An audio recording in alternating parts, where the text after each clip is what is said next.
If nothing is certain, then anything is possible. If anything is possible, this certainly is. If nothing is certain, then anything is possible. If anything is possible, this certainly is. My name is Mark Brown. Welcome to My Paranormal Reality. This episode, knowing the phone would ring, occurred June 15, 1985.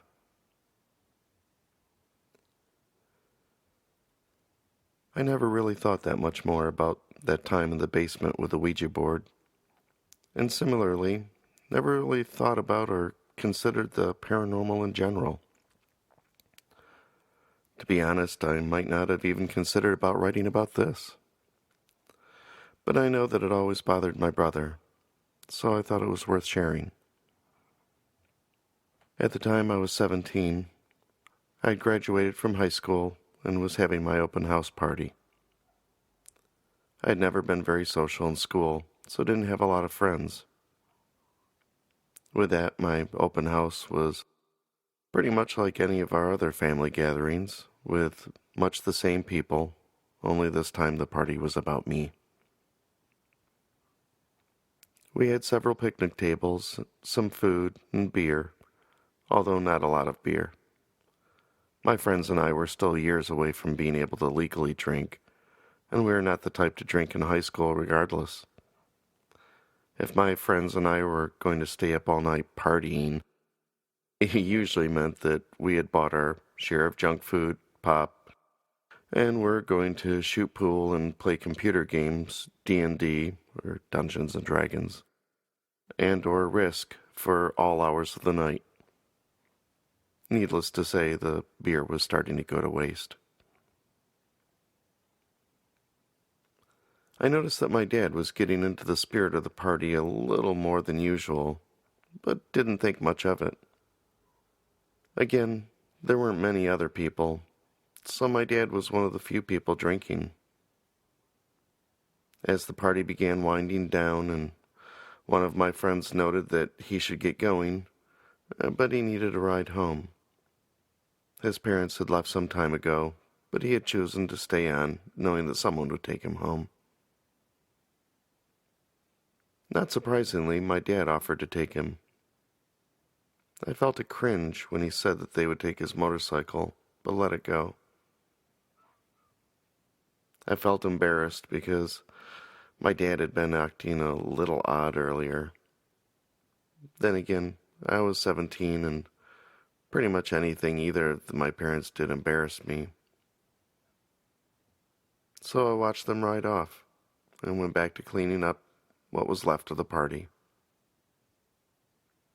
A few minutes later, my brother and I had done our part, and we went and sat on the front porch.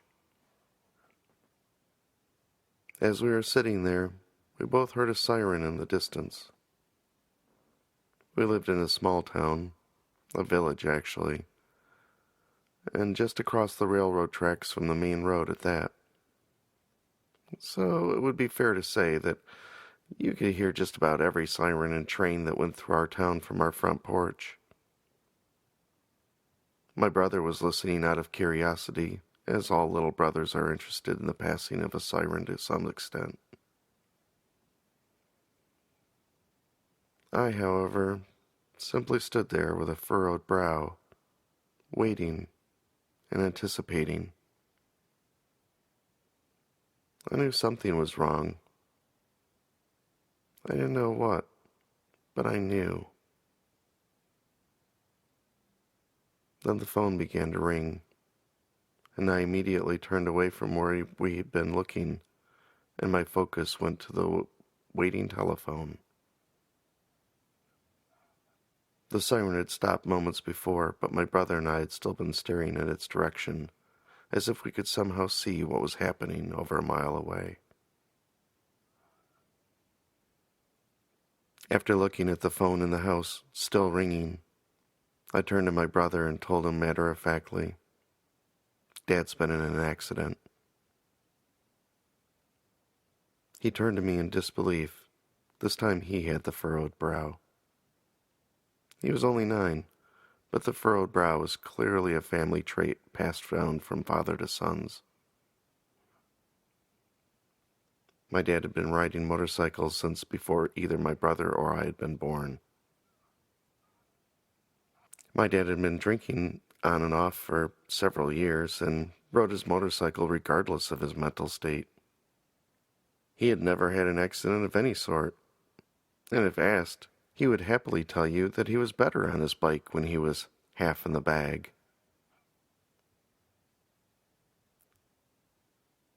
To my brother, my saying that Dad had just been in an accident was akin to me announcing that I was a Martian. He looked at me dumbfounded. "How do you know?" he demanded incredulously. "I don't know," I sighed, returning my gaze to where we had last heard the siren. "I just know." Then we heard our mom answer the phone and immediately become hysterical. She came running out to the front porch, exclaiming to both of us, "Your father's been in an accident. We need to go to the hospital." I stood there, staring back into the distance, where I now had confirmation that my father and my friend had just been in an accident. I replied with a little emotion, "I know."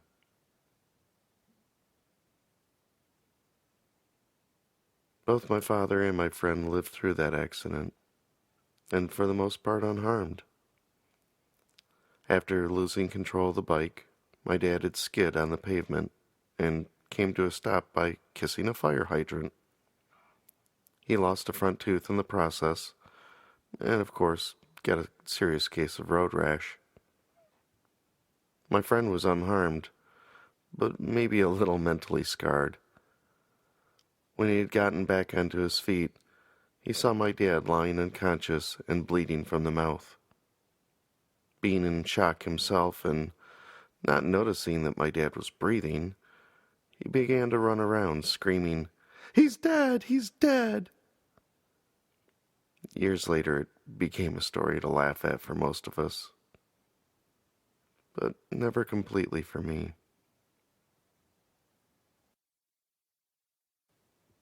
I will never know exactly what I knew that day or how I knew it. Some people will read this and come to a very logical conclusion. It was a small town. I had just seen my dad drinking, then get on a motorcycle. Then minutes later there was a siren. This is what some will argue was a no-brainer. From my perspective, however, I agree, but for a different reason. It was a no-brainer, because there wasn't any thinking involved. I just knew.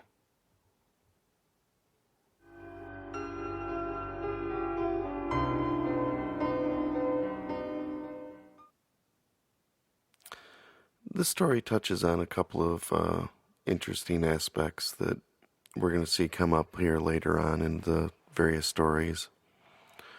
A couple of them specifically on the concept of telepathy, and I will have a little bit of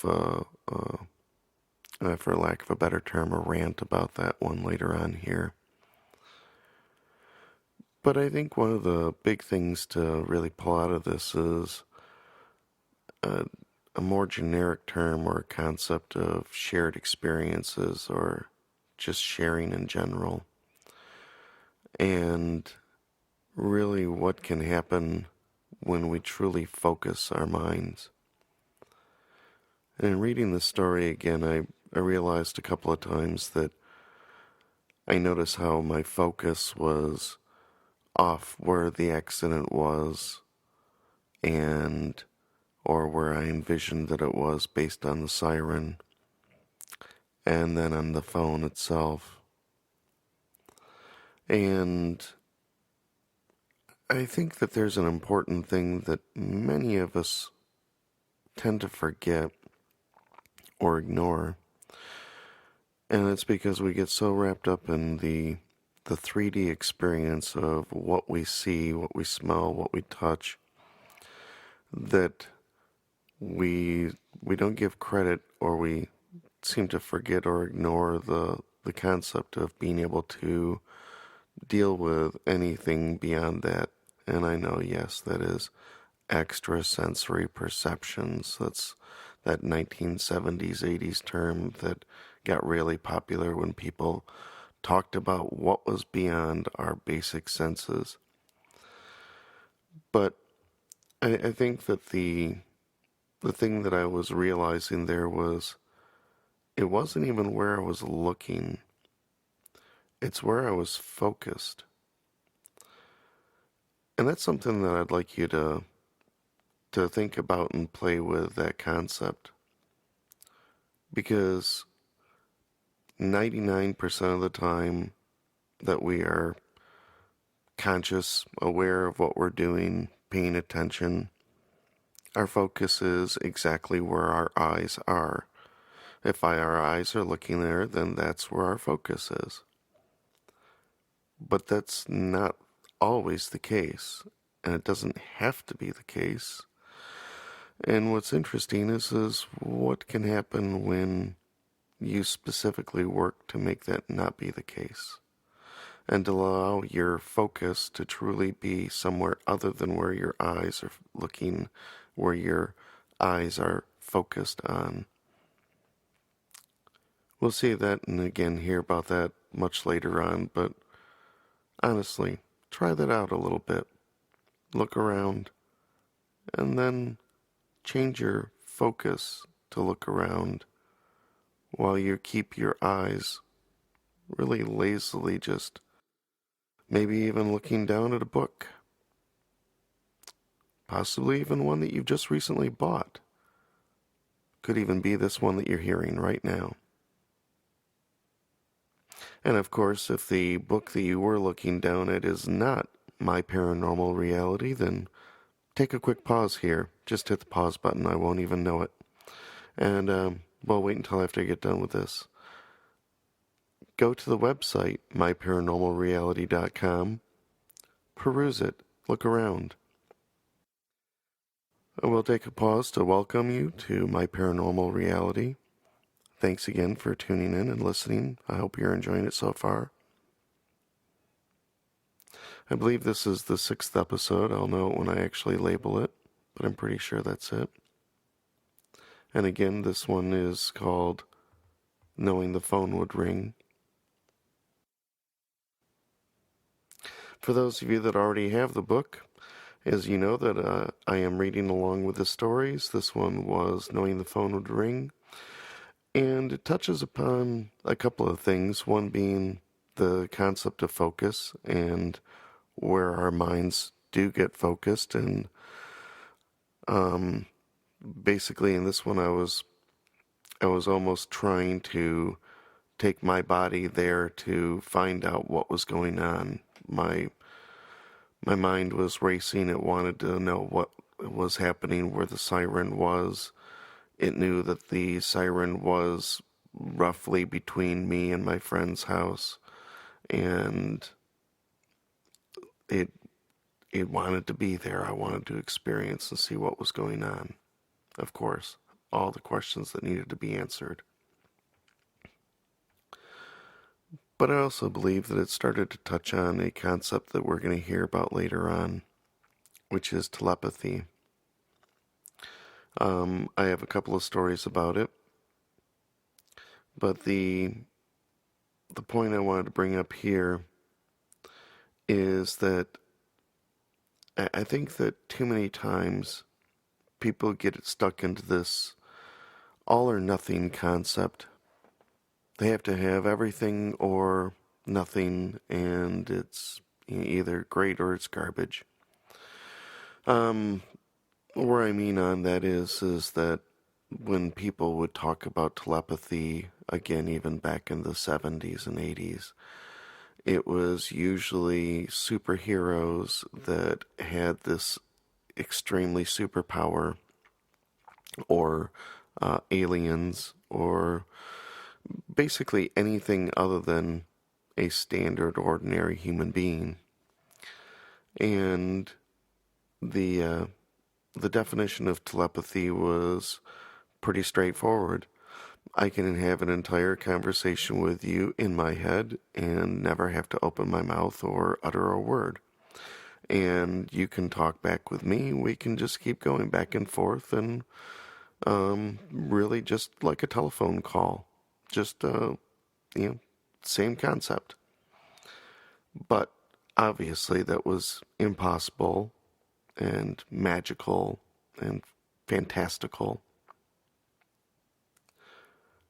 But what's really been interesting to me personally is that over the last several years, especially since 2008, at the year of my brother's passing, there's been several times that I've documented, journaled, and noted things that have happened where they they couldn't be coincidence, or maybe that's my interpretation, is they couldn't be coincidence, and you, the listener, will have to determine for yourself, or you, the reader, if you've bought the book.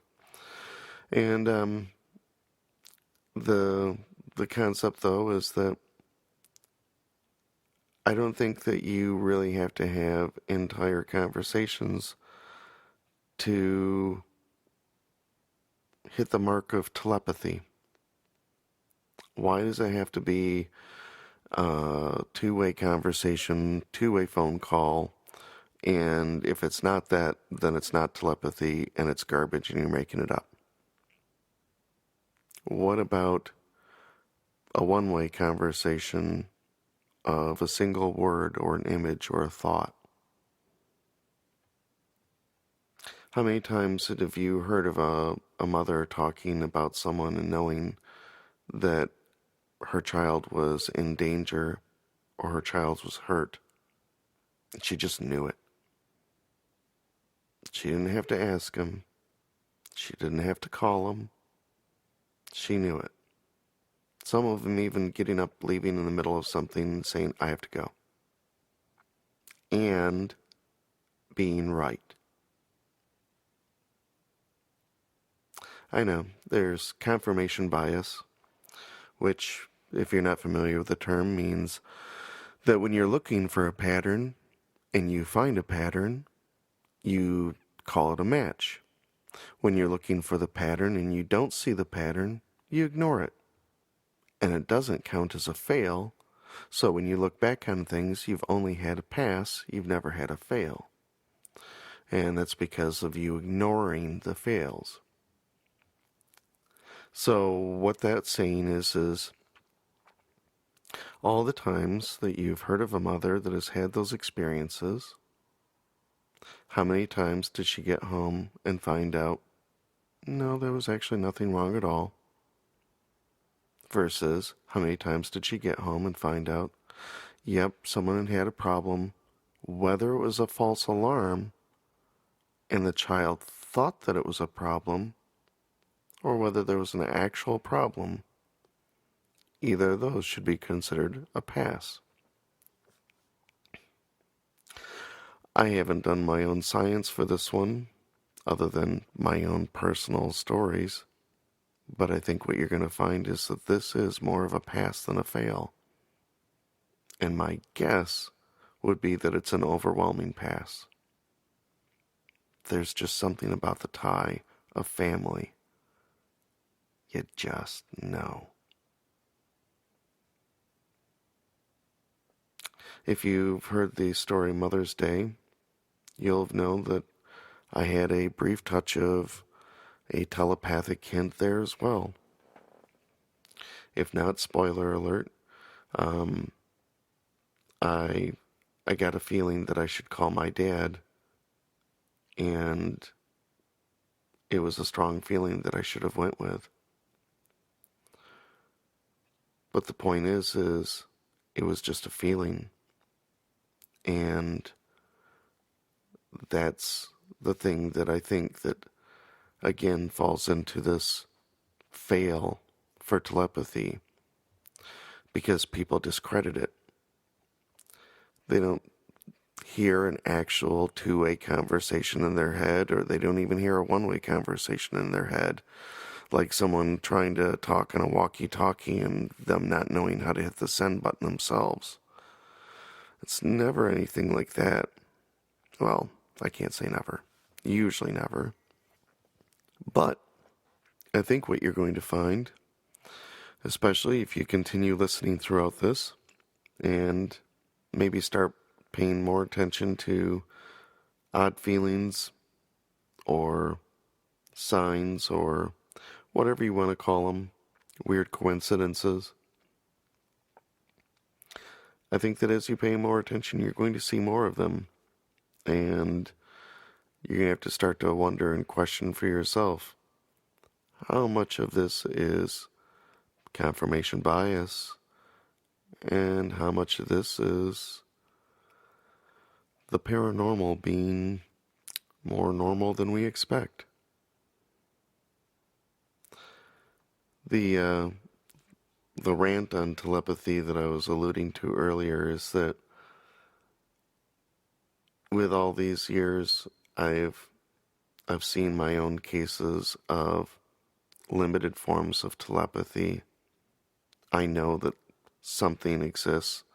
I know that there's some form of communication, some way to transmit something, whether it is, I think from my experience, it only happens in situations of extreme stress, but that also makes sense, that if it's a muscle that we don't work and we don't train, it's only going to happen and only going to be useful when our pure instincts call upon it, because they're the only things that know how to use it.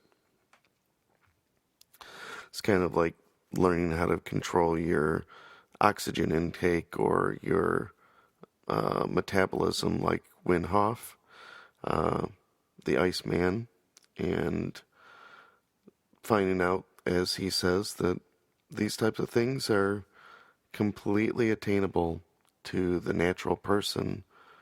We just usually don't know how to tap into them, and we haven't been exercising ourselves properly.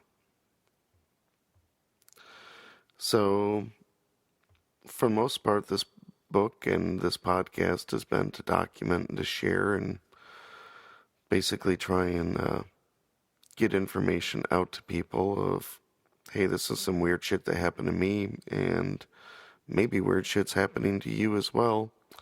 Let's get weird.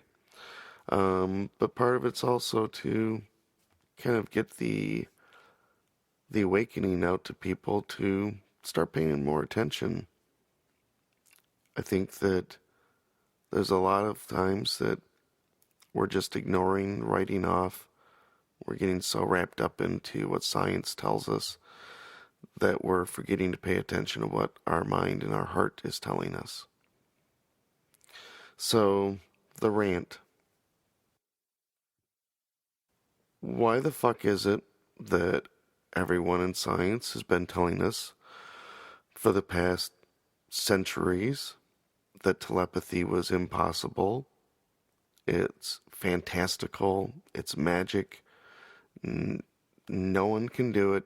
Stop dreaming about it. And yet, just in this last year, scientists, I forget who, some scientists, some lab somewhere, possibly MIT, possibly Cornell, I don't know. Don't sue me for getting that wrong. Look it up.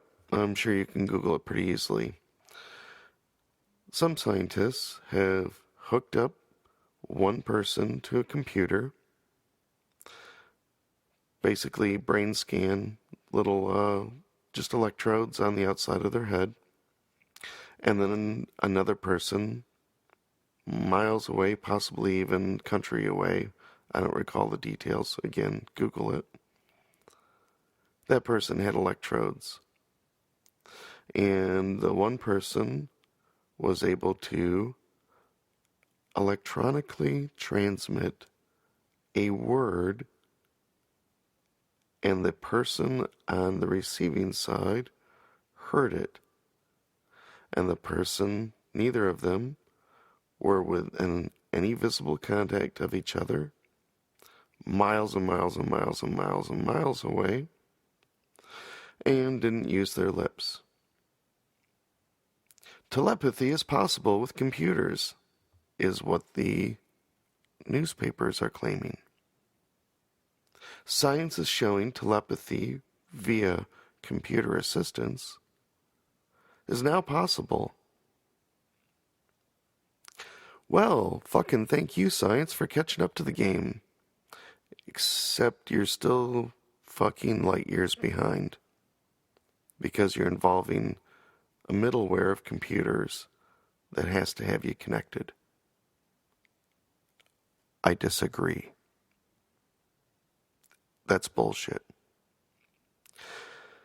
I'm a computer programmer. I love computers. I love technology. If you ask my wife, I have too much fucking technology in my house. She wants me to get rid of some of the technology. I remind her the technology is what pays the bills because I'm a computer programmer and a goddamn good one. And that makes the money. So the technology stays and I win the battles. But there are times that I start to think that we are just getting too goddamn dependent on technology. And when we rely on scientists to show that telepathy is possible, but only with the help of computers, it's a little too much like religion. And the problem that I have with religion, and that is some guy trying to tell me that I can get to God, but I have to go through his pathway. He's the only one. Whether it's the funky magician that you guys like to worship over in Italy, and I don't mean that too disrespectfully, but Joe Rogan has a way with words, and goddamn, I love him sometimes. Or whether it is just the local cultist that is telling you the way. They're interfering. You don't need them. You don't need them to get to God. You don't need them to get to the higher power or get in touch with it. And you don't need computers to do something that I believe that our brains have evolved over millions of years. Let's say hundreds of thousands at least, right? I think that there was a time, even before our organized thoughts, that we needed a way to share simple shit like, big fucking lion up here, I'm about to die. That's important for the rest of the tribe to know. And evolutionary, actually it seems like something that we would be able to possibly adapt and certainly would want to cultivate. Certainly those would be the ones that would live, if that was possible. The ones that knew that there was a lion around that corner versus the ones that didn't and blindly walked around and got eaten as well. Fuck. That's natural selection right there. So I know I'm getting all woo-woo and wonky for you people, but let me bring it back to science. There is a thing called the pineal gland. They found it is exactly where the crazy people that talk about your third eye hey, guess what? Fuck, that's where the pineal gland is. And they don't know what it's for. But they say it actually does seem to resemble an eye, like it could actually pick up things. But obviously it can't see optically because it's buried underneath your skin. So what does it do? Some people have suggested that it actually can be used to do some of the higher power shit that people talk about, like outer body of experiences, remote viewing, astral projection, etc., etc. One thought that's a lot more down to earth is that it's a radio detector that can absorb and detect some types of brain waves. We hear that animals can detect fear, and we don't know exactly how. We think maybe it's a scent.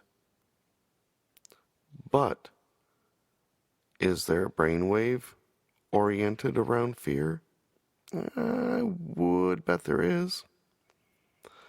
And if your pineal gland could detect that, that would be helpful, wouldn't it?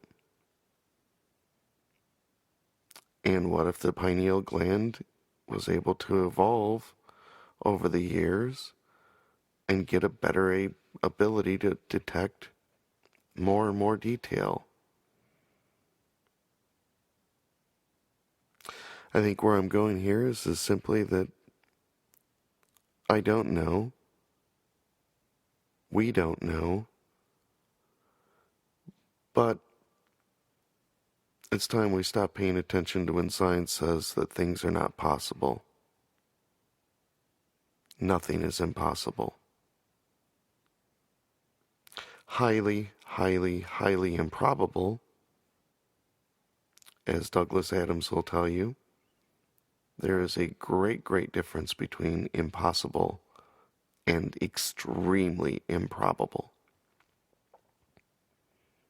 But in an infinite universe, such as we exist, at least that's what they tell us,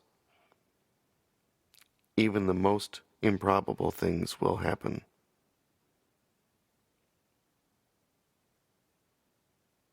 So that brings me back to the opening chant that you hear me start with. And that was just a little message that I got at some point from the universe. And that was this: nothing is certain.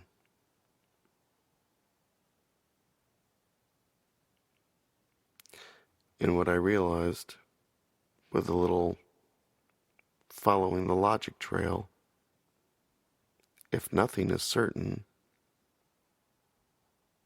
then anything is possible.